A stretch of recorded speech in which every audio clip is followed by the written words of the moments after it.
Netcasts you love. From people you trust. This is Twit. Bandwidth for FourCast is provided by Cachefly at CACHEFLY.com.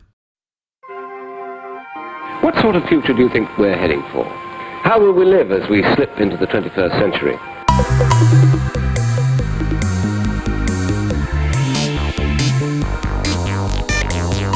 Welcome to FourCast, episode 51. I'm Tom Merritt. And I'm Scott Johnson. And this is the episode where we attempt to fit in time to predict the future. We had a little technical difficulty getting started today. We have some great guests, and we have to finish in time so that we can take advantage of having them here. So let's get right to it. Welcome Annalee Newitz, editor-in-chief of IO9.com. Annalee, it's great to have you on the show. Hi, thanks for having me. Yeah, thanks for being on. Also joining us, Dan Patterson, digital platform manager at abcnewsradio.com. Hey, Dan, how's it going? It's wonderful to join you today. Of course, as you may notice if you're watching the video version, Dan is not available on video. That's part of, not the whole of, the technical issues we had getting going. Well, let's start off with a prediction from the listener. Not Leo writes in. Says, a recurring theme in FourCast is the idea of downloading our consciousness into a computer or a new body. You read an email recently that surmised this process would be limited to the rich or politicians. This got me thinking about the 22nd Amendment to the United States Constitution, which limits presidents to 2 terms of office. If this technology was available today and former President Clinton decided to have it done, would he be allowed to run for president again? Would it matter if his new body was a clone made from his own DNA or a generic body that contained no Bill Clinton DNA?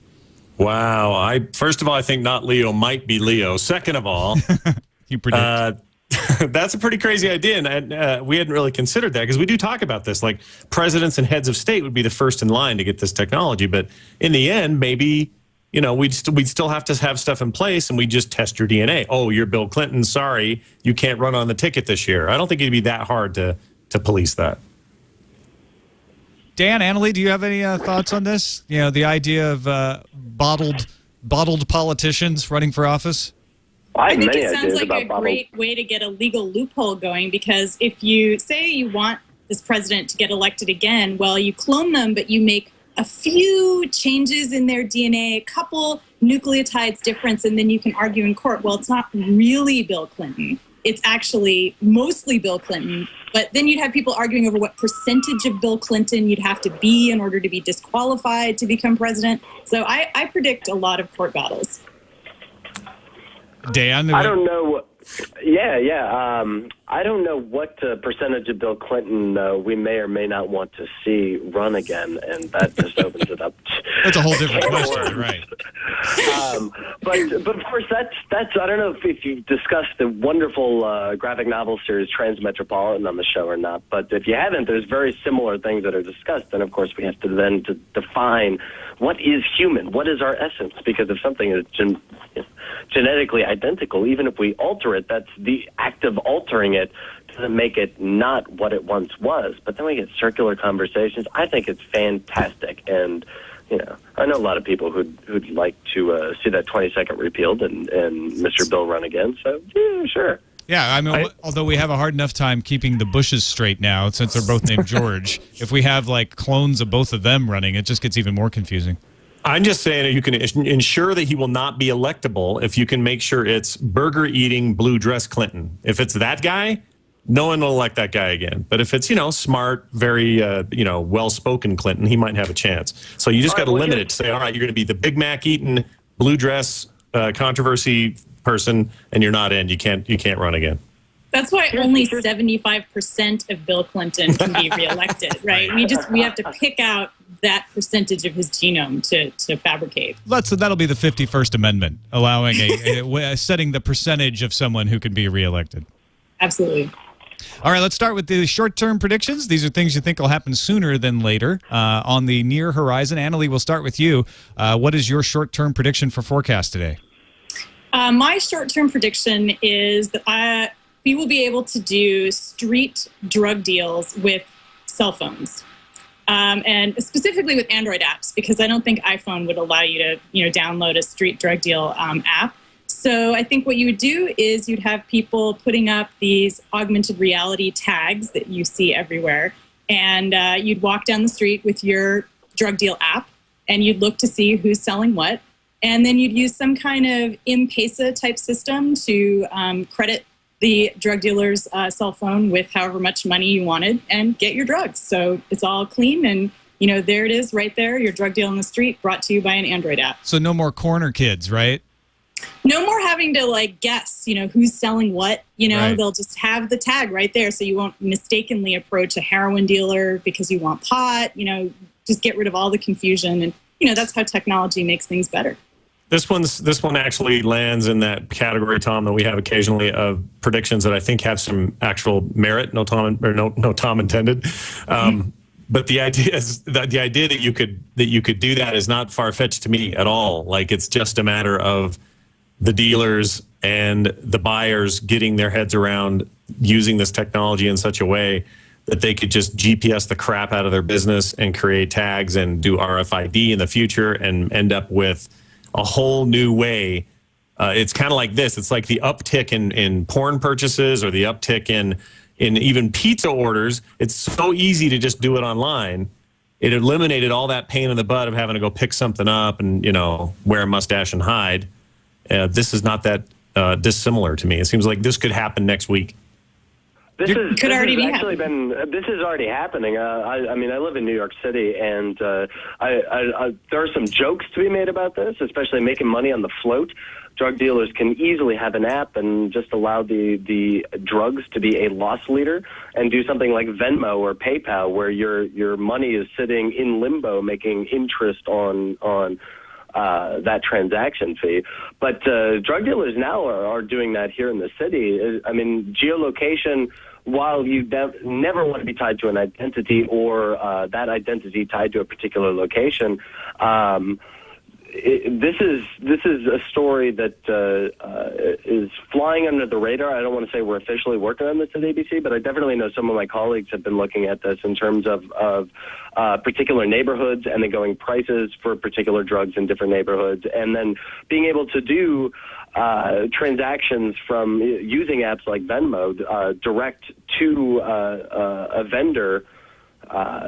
Speaking euphemistically, but from a client to a vendor, pretty seamlessly. This is happening.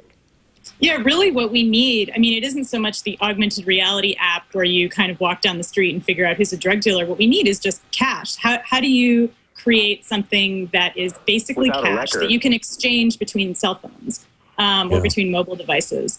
And so that's really the final piece. And I think that you're right. That already exists. So. Yeah, a lot of countries, they're using prepaid minutes as a banking system. Right, that's why I mentioned the M-Pesa system. The M-Pesa system is the one that they're using. It started in Kenya. It's now being used in Afghanistan. It's bankless transactions. Yeah, so we're not that far away. So that is maybe a shorter term prediction than some people might think. Next couple of years. Yeah, it's all about trackability, encryption, deniability. Doesn't even have to be like high level encryption. It could just be, no identity on that phone and no, the GPS turned off. That's right.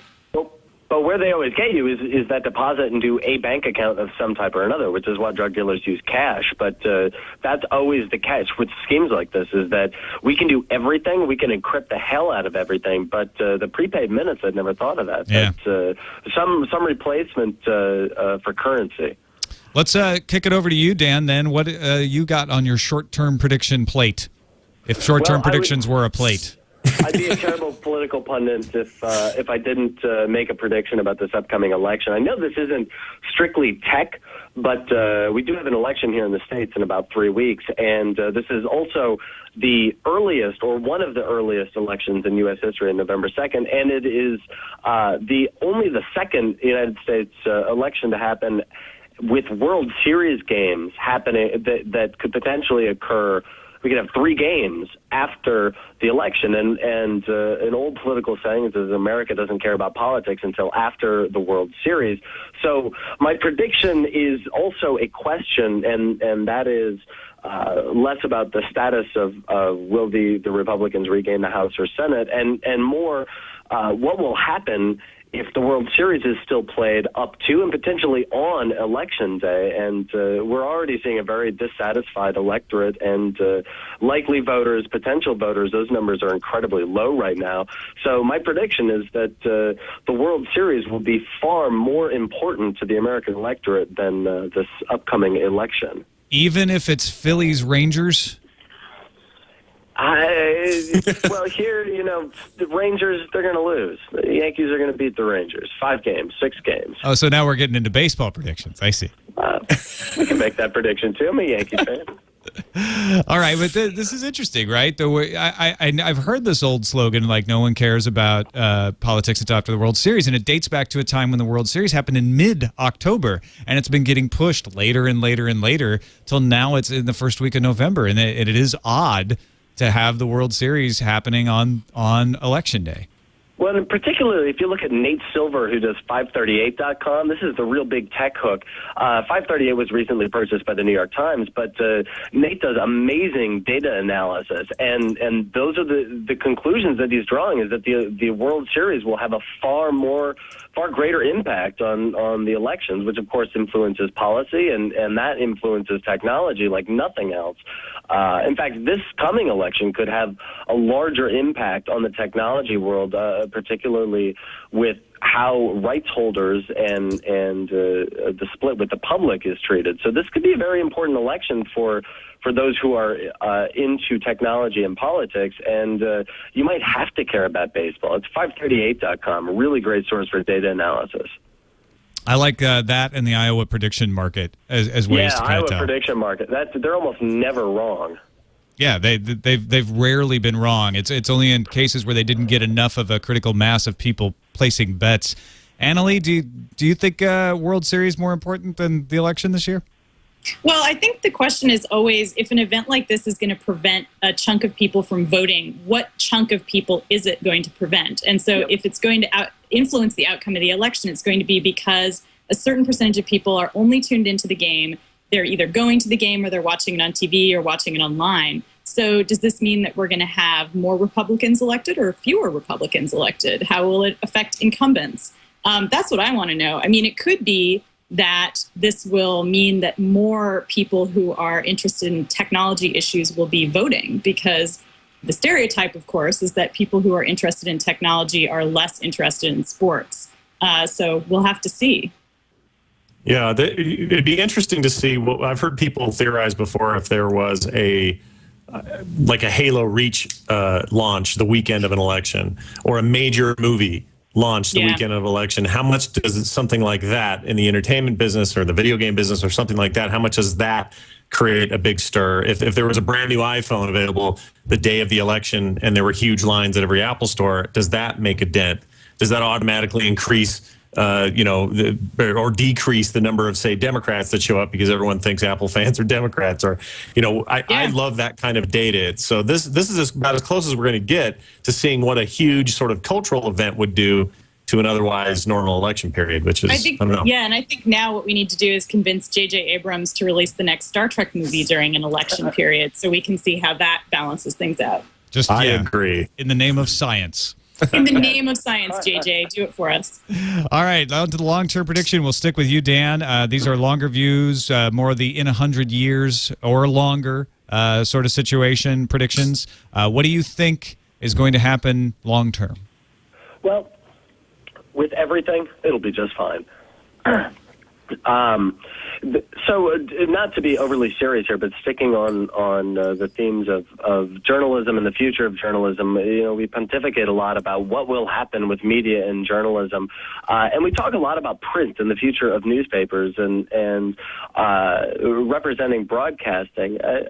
It's really interesting. I'm not here to be an apologist for or advocate of broadcast or radio, but we have 74 million weekly listeners to our talk radio product, and there's an aggregate of about 150 million Americans who consume a radio or broadcast type product on a weekly basis. That's a lot of people. 150 million is a lot of people, and I was in Darfur about 18 months ago, and the technology there are two technologies that are most heavily relied upon to disseminate a message. One, obviously, is radio and broadcasting. You can throw a tower up, it can get bombed, and you can throw another tower up, and there are not the bureaucratic restrictions when broadcasting across the border from, say, Chad or Kenya. But SMS has risen dramatically, particularly in the elections in Kenya 2 years ago. SMS was next to radio as the number one way that people receive their information. And it's really interesting to see, although I think everybody's kind of hyperventilating within the industry about how they're going to survive and what technologies like Pandora may or may not do. But I think as radio evolves or devolves, we start to see some really interesting correlations between more sophisticated technologies like SMS and cellular technology. And we see that they have a relative expense cost and ease of consumption and similar engagement numbers. And I think it'll be really, really interesting to see, as costs deflate, how broadcast and wide broadcast technologies persist. And again, I'm not here to be an apologist for a particular medium or not, but the one medium that has survived technological changes, and there's been nothing that is the death of radio. Nothing has been forecast more often than the death of radio. And my prediction, I think, is that we will see cheap technologies like this persist, business models aside. I think you're right. Yeah, I totally agree. I think what you've said is true. It's just an issue of, it's like newspapers. Can newspapers or other print sources still survive in a future of so much digital distribution? The answer is yes. It just may not be with the old numbers they used to have. And you're right about radio. I mean, TV was supposed to spell the end of radio, and it didn't do it. And radio is a passion of podcasters. We all look at it as the ultimate cool thing in the world, and the fact that the internet allows us to basically be our own radio stations is nothing more than a great big fat nod to the radio of our youth.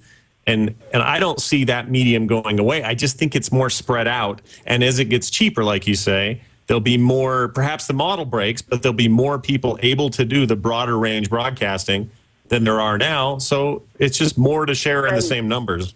And Scott, you said the exact right word there with models, and that's important. It's really important to separate out the future of a business model, the ability to monetize a particular medium, versus the medium itself. And, we all know dozens, hundreds, thousands of podcasters are willing to do it for free or for cheap, and they're happy just making content. Will the medium survive versus will the business model survive are two totally different questions, and I think we rarely ask that. I'm sorry, I didn't mean to do you think that I'm curious, do you think that the business model will survive? Because I like your idea of a kind of a future where people who may not have access to a lot of resources still have access to radio, and maybe we see a flowering of pirate radio in a way we haven't before. But what happens to the radio industry? Well, the radio industry will have to change like all industries change, and that's far less interesting and less exciting than exactly what you just said. Small radio, or let's replace the word pirate with LPFM, low power, right? And we all know the importance of community in what we do. I mean, we're all in geographically dissimilar locations, but we're all able to create or at least gather around and create community. And an important component of radio is community, especially in local radio and local public radio. A business model that's doing pretty well is the public radio model, and listener-supported, community-supported radio. A for-profit model, I mean, it'll survive, it'll change with the flattening and more segregated media environment. Yeah, it'll change, and it'll probably become smaller and smaller over time. And what we consider radio, delivery over LTE and 4G may become radio at some point in maybe not 100 years, but in 20 years that could certainly be viable. But radio as broadcast, I think, will be just fine, and I think community will support the things that continue to draw community together. And to that end, inexpensive, low-power, community-driven radio, I think, has a very bright future. All right, let's switch it over to you, Annalee. When you look 100 years or more in the future, What is your flying car sort of prediction? Well, I wanted to make a prediction which is about the future of disease. And one of the things that I'm really fascinated with is the way that viruses are being engineered to produce metals.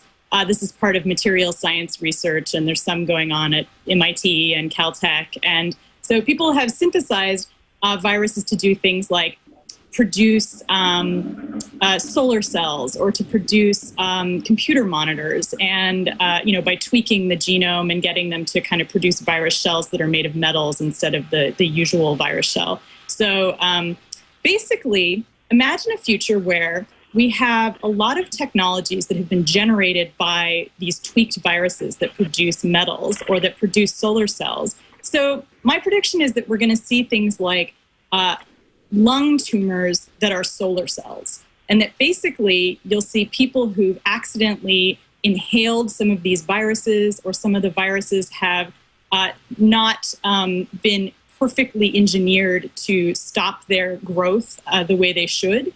And so they get into the environment, and so you see people growing pieces of metal in their bodies, or you see people ingesting these viruses, and for example, you'd see a colony of copper growing in someone's bowel, for example, because they've accidentally eaten some of this virus. What happened to Uncle Bob? PVC pipe through the heart. Yeah, exactly. And there's a fantastic designer in the UK, Daisy Ginsburg, who's done a lot of representations of these kinds of futuristic diseases. She's worked with synthetic biologists and talked to them about these possibilities of how these biotech devices might turn into tumors. And she actually has a great image of a golden colon, which is more of a joke than an actual prediction. But it is kind of exciting. And so this is what I'm most interested in right now, is sort of how will these weird biotech inventions come back to bite us in the ass? Wow. I hadn't even thought about that. I mean, the idea that they could take, there's technology to say, all right, well, here's a virus that we will have help build us these products, because there's no other way for us to generate titanium anymore because we've soaked it all up or whatever.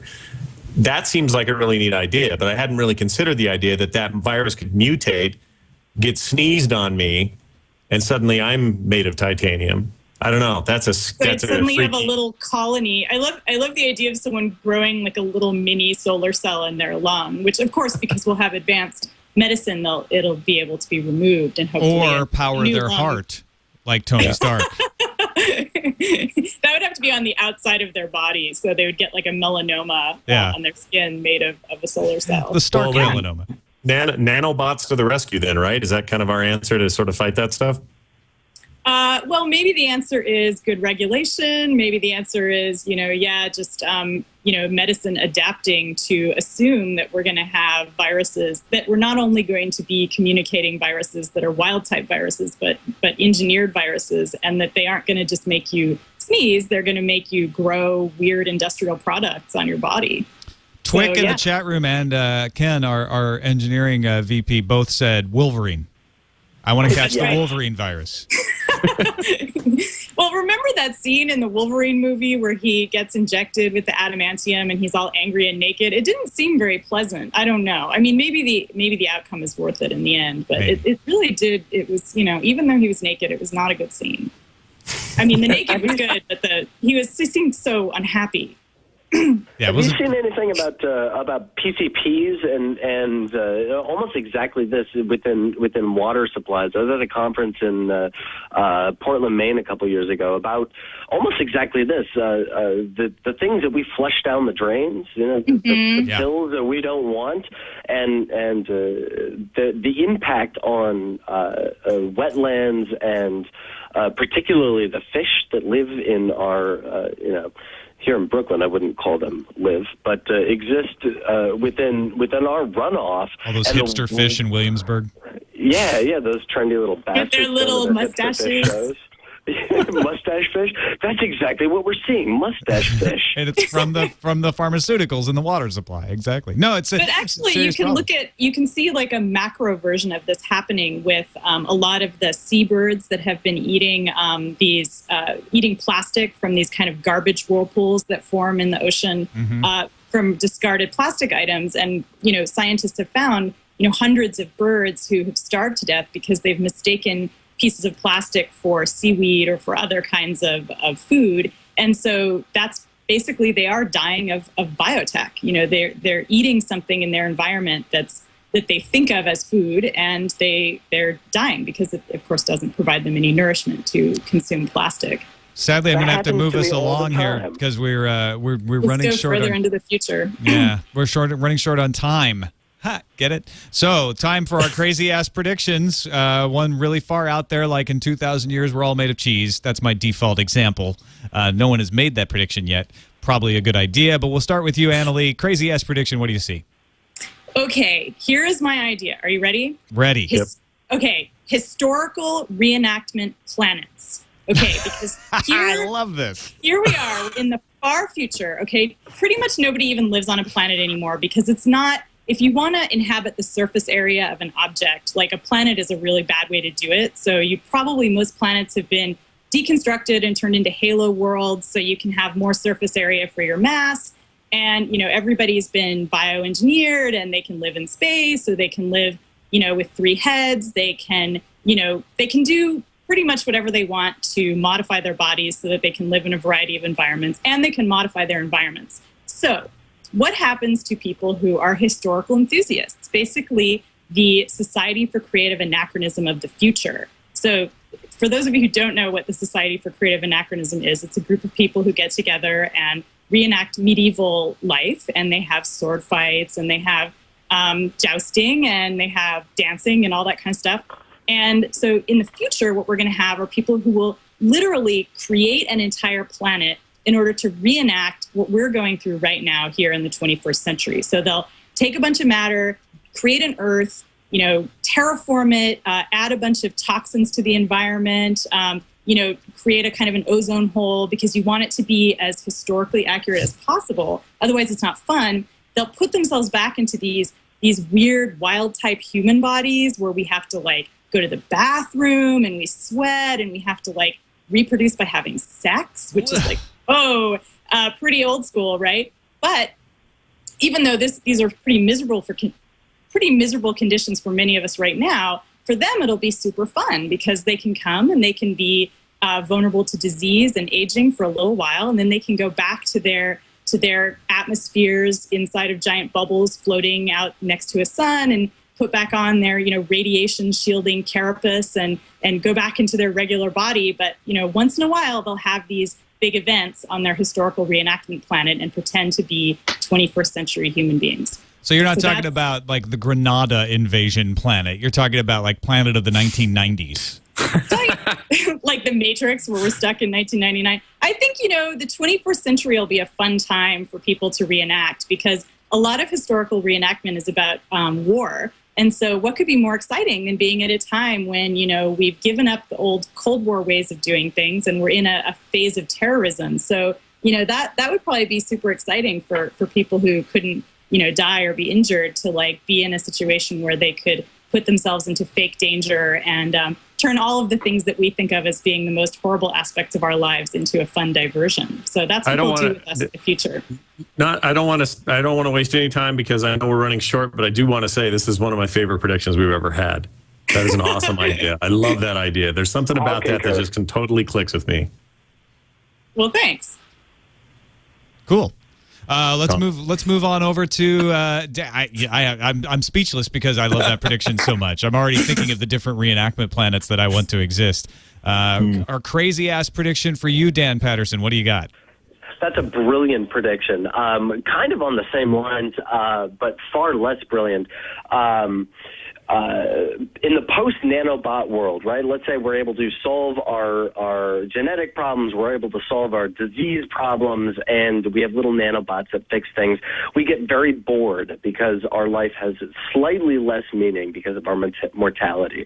So tourism, disease tourism, I've been reading a lot about empathy genes and the amount of dopamine and serotonin that's required for us to feel good and happy about things versus our ability to empathize with those around us, particularly with a lot of this talk about maybe Mark Zuckerberg is some kind of strange narcissistic sociopath. But in this day and age, we will see more the rise of sociopathy, of people who are unable to relate to those around them.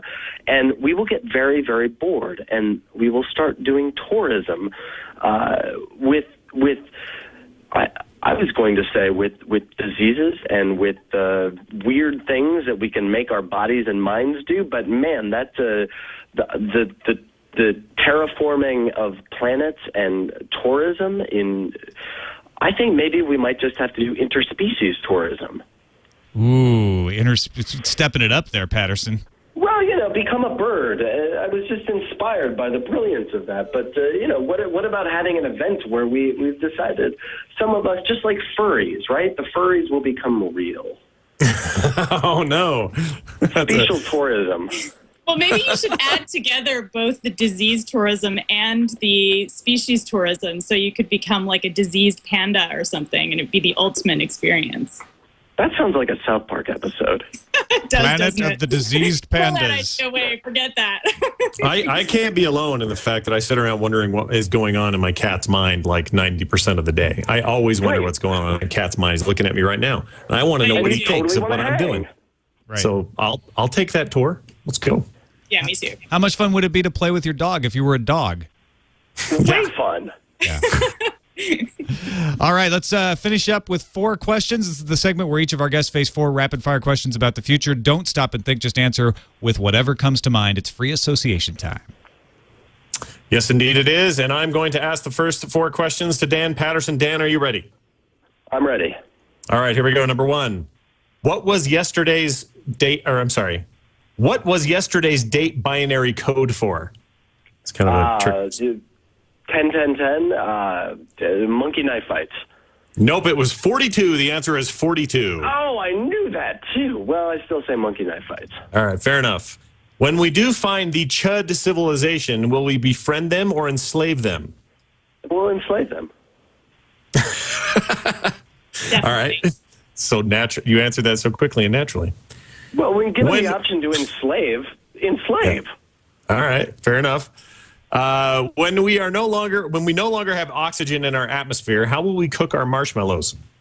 Also monkey knife fights. Of course. And lastly, do you believe a cryonic/frozen person will be brought back to life ever, 50 or 100 years?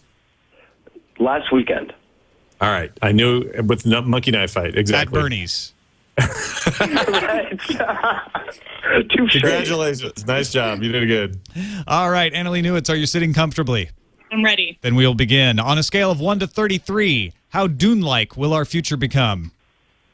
24. And why? Because we are all going to want to have intergalactic travel and take drugs. Spice. Question number 2. Singularity. Near, middling, or far? Far. You sound like a singularity skeptic. So like Sesame Street. Near, far. Anyway. So no singularity, you're thinking? No. All right. Question number 3. There is a rotating silver disc about 100 meters above your head. You immediately... wave my arms. Come on! I'm ready for the anal probe. Right here. Anal probes are us. I like your enthusiasm. And question number 4. How many years before Demolition Man passes the 90% true mark? 200. 200. Okay. That seems about right. I think it's going to go in a bell curve. We're going to hit about 50% really quick, and then it's going to take a long time. Yeah. All right. Well, thank you, guys. I'm sorry we didn't have the full time because of our technical problems, because this was a really fun episode. Really appreciate you guys taking the time to talk with us. Thanks for having me. Annalee Newitz, let folks know where they can find you online. I'm the editor of io9.com, and you can follow me on Twitter. I'm Annalee N. And Dan Patterson, likewise. Where on the internets are you? At Dan Patterson is probably the best. Excellent. Scott, what do we need to do before we finish up? Well, one thing is to remind people that we also do another show on the Twit Network called Current Geek at currentgeek.com. All the information is there. And then secondly, I didn't get a chance to tell Annalee what a huge fan I am of io9.com and how much I really appreciate her work. So there it is. I said it before the show ended. Thank you. All right, folks, don't forget to leave comments at our website, fourcastpodcast.com, or send us an email to fourcastpodcast@gmail.com. We'll see you next week. Bye-bye. Music. We'll add it in post. All right. Yay, Awesome. that was speedy fast. I second that. We steal from IO9 all the time for the Sword and Laser podcast. Wow, well, thanks. That's awesome. I mean, we don't steal. We credit you. We're like, but Yeah. we use stuff out there for our news segments all the time. Oh, well, cool. Well, awesome. Yay. I love hearing that. Only 32 years away.